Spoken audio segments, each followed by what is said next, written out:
Digital शिक्षणाची यशस्वीता. एक काळ होता जेव्हा शिक्षण म्हणजे फळा, खडू आणि वर्गात बसलेले विद्यार्थी. पण काळ बदलला. तंत्रज्ञानाने शिक्षणाचा चेहराच पालटला. आजच्या या डिजिटल युगात शिक्षण फक्त शाळेच्या 4 भिंतीत मर्यादित नाही. ते प्रत्येक घरात, प्रत्येक मोबाईलमध्ये, प्रत्येक मनात पोचले.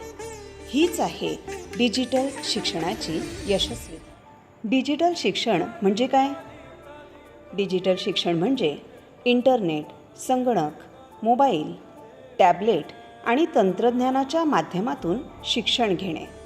Video lecture, online classes, e-books आणि ॲप्सच्या माध्यमातून विद्यार्थी ज्ञान मिळवतात.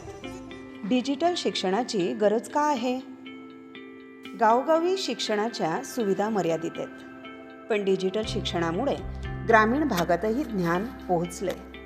कोविड-19च्या काळात जेव्हा शाळा बंद झाल्या, तेव्हा या डिजिटल माध्यमांनी शिक्षण सुरूच ठेवलं. त्यामुळे शिक्षण थांबलं नाही, उलट नवीन वाटा खुल्या झाल्या. डिजिटल शिक्षणाचे फायदे कोणते? डिजिटल शिक्षणामुळे समाजात अनेक सकारात्मक बदल घडले आहेत. डिजिटल शिक्षणामुळे समाजात झालेल्या अनेक सकारात्मक बदलांपैकी पहिला म्हणजे शिक्षण हे सर्वांसाठी उपलब्ध झाले आहे.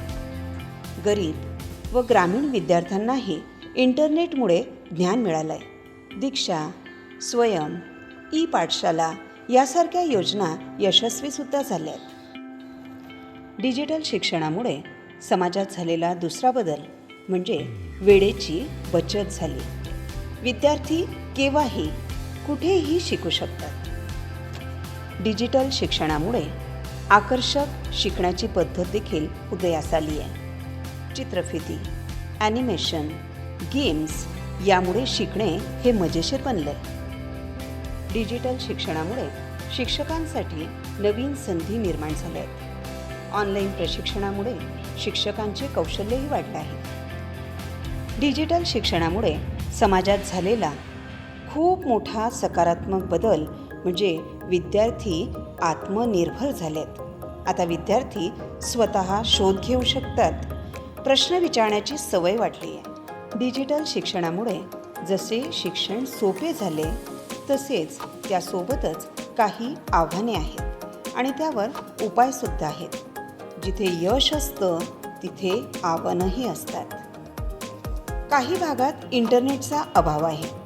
विद्यार्थ्यांना आर्थिक मर्यादा येतात. सर्वांनाच स्मार्टफोन परवडत नाहीत. अजूनही डिजिटल साक्षरतेचा अभाव आहे. डिजिटल शिक्षणात येणाऱ्या आव्हानांवर पुढील उपाय योजले जाऊ शकतात. जसे सरकार आणि स्वयंसेवी संस्था शाळांना उपकरणं पुरवत आहेत. शिक्षक प्रशिक्षण कार्यक्रम वाढवले जात आहेत. डिजिटल साक्षर भारत मोहिमेमुळे सामान्य लोकही तंत्रज्ञानाशी जोडले जात आहेत. या बाबतीत आपण काही यशस्वी उदाहरणे सांगू शकतो. महाराष्ट्रात अनेक शाळांनी डिजिटल शिक्षणात नाव कमावले आहे. नांदेड, सोलापूर, पुणे या जिल्ह्यांमध्ये स्मार्ट क्लासरूममुळे विद्यार्थ्यांचा आत्मविश्वास वाढला आहे.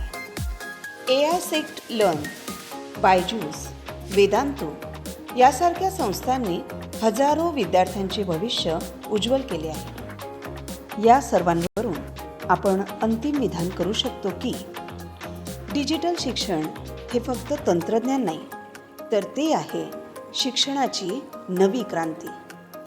भारत डिजिटल होत आहे आणि त्याचबरोबर शिक्षणही नवी दिशा घेत आहे.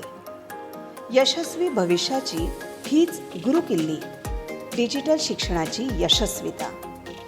शिक्षण सर्वांसाठी, डिजिटल भारतासाठी.